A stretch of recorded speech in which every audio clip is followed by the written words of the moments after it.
வணக்கம் மக்களே! எல்லாத்துக்கும் இனிய தமிழ் புத்தாண்டு நல்வாழ்த்துக்கள். முன்னாடி நாளே சாமிக்கு தேவையான பொருளெல்லாம் அத்தை வாங்கிட்டு வந்துட்டாங்க. இந்த தேங்காய், பழமெல்லாம் வாங்கிட்டு வந்துட்டாங்க. நானும் அத்தை கொடுக்குறதெல்லாம் வாங்கி வச்சுட்டு வீட்டுக்கு வரும்போது 10:15 நைட்டு 10:15 அப்புறமேட்டு வந்து சாமி செல்ஃபெல்லாம் சுத்தம் பண்ணி கொஞ்சம் அரேஞ்ச் பண்ணி வச்சுட்டேன்.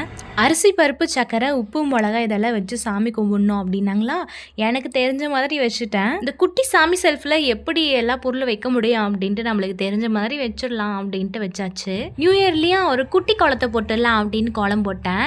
ப்ரிப்பேர் பண்ணல, யூடியூப்ல பார்த்தனா சரி ஓகே அப்படியே போட்டுடலாம் அப்படின்னு போட்டாச்சு. எப்படி இருக்குன்னு கமெண்ட்ல சொல்லுங்க. கோலம் பார்க்கறதுக்கு அழகா தான் இருந்துச்சு. ஆனா என்ன, இந்த வாழ்த்துக்கள் அப்படின்னு போறதுக்கு ஸ்பேஸ் இல்ல, வாழ்த்துன்னு மட்டும் போட்டு விட்டேன். நான் வேற சும்மாவே குண்டா எழுதுவேன், அதனால எனக்கு வேற இடம் பத்தல போல. ஒரு குட்டி பூஜை பண்ணிடலாமா, அவ்வளோதான் பூஜை முடிஞ்சிச்சு அப்படின்னு மட்டும் சொல்ல மாட்டேன்.